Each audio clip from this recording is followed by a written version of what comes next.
Hey y'all, let's get into Harlem, Season 3, Episode 6.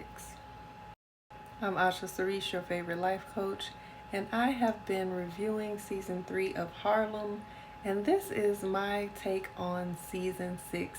We're recapping the episode in order of events. Spoiler alert, and let's get into it. Camille finally finishes her book, all 30 chapters. She completes it and sends it to the publisher. Quinn is still ignoring Seth's messages. I can understand this because it was a lot for her to receive that information that he is ethically non-monogamous when she has deep feelings for him. So now she needs time to kind of understand and sit with and process this information. But I do think she maybe could have texted him like, I'm processing this information right now, or I'm no longer interested, something versus the silent treatment. I think we need to get out of always silencing people out when there's still potential there. Just communicate your needs, like give me some space right now. I am processing versus just completely ignoring. You see Angie holding a mug with a picture of her and Mike on it. I think it was like maybe some wedding stuff. She's looking at it. It's kind of foreshadowing what could be. Eva's on her Quinn-ish because she's not responding to Ty's messages. But I think her situation is a little bit different because Ty blatantly lied to her. Unlike Seth, he didn't lie to Quinn. He pretty much told her what it was when they first met. And then when feelings got involved, she kind of forgot about what was already told to her. And because she wasn't sure and still processing, I think that it would have been nice for her to let him know she was processing. But in this case with Eva and Ty, she straight up lied to her. And I think Eva was pretty much done at this point. So it was like, I think it would be nice. It would be nice to communicate that, I saw you, you lied. I'm done with you. But she decided that she was just done and she didn't have anything else to say. So that's where she was leaving it at that time. Ian and Camille have their checkup for the baby and the progress of her pregnancy. She's already began to dilate. Her cervix is thinning out, which means her baby could come, or their baby could come at any moment. So once they wrap up their appointment, Ian goes to get the car or the minivan or whatever he got at this point, and Camille bumps into Portia, his girlfriend, at the gynecologist's office. Awkward. So Camille is making some small talk, but it really does kind of make reality a thing for both of them at that moment. It's like we really are in the situation where I'm pregnant by your man, my ex. You're pregnant by my current man, who I'm planning to have these children with, who I have 4 embryos ready to be implanted at any moment. So that kind of was like a reality check when they bumped into each other. Quinn finally goes to meet Seth. They have a conversation. She's looking at the place that he has, overlooking the city, admiring it. And he's like, you let me know what you want to do, because I could put your name on it right now. I can give you the life that you want, the ring, my last name, the lifestyle, everything. And, just provide anything that your heart desires. And she's like, yeah, everything except monogamy. And so he's presenting it to her like, you can have everything that you want. It's just that I will have other relationships as well. And he presents to her the idea of meeting Sabrina, his other partner, in hopes that it will make her feel a little bit more comfortable with the arrangement. She agrees.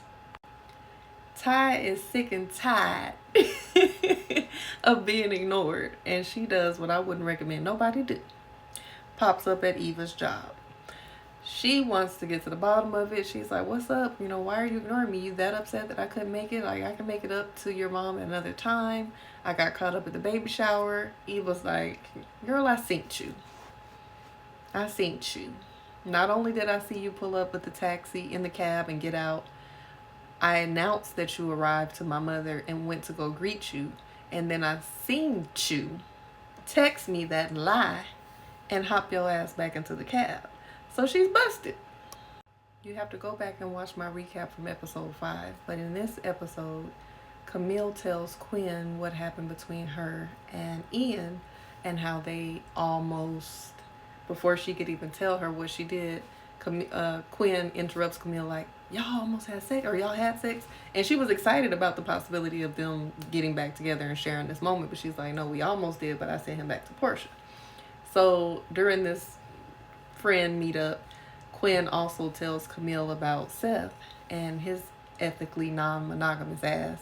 And, she just lets her know that she is thinking about, you know, being a part of it, but she's getting ready to meet Sabrina to figure out if that's what she wants to do. I love the fact that they were able to hold space for each other and not judge each other in this moment. And one thing I noticed about Quinn is that her and Angie are best friends, but her and Camille have a really bestie type dynamic as well, where they really share a lot of intimate moments with each other. I think Quinn is just everybody's bestie because her and Ty have shared some special moments as well, with her being by her side when she was dealing with her cyst. And Quinn is just like everybody's go-to person. Ty pops up on Eva's mother, played by Robin Givens, before she heads to the airport, and she's like, please let me make it up to you, at least by giving me a chance for you to get to know me in the ride to the airport. Like, cancel your ride, I got the ride, and we can talk on the way there.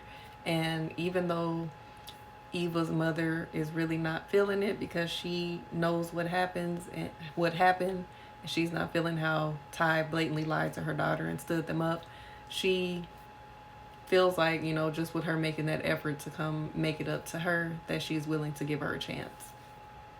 Ian calls Camille, trying to get her to let him pick her up for Angie's premiere.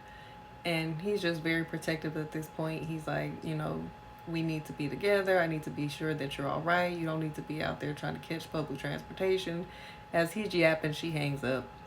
Again, go back and watch the recap from the other episode. But if you watched it, you will know that at this point, Portia confronts Ian and she asks him, where were you last night?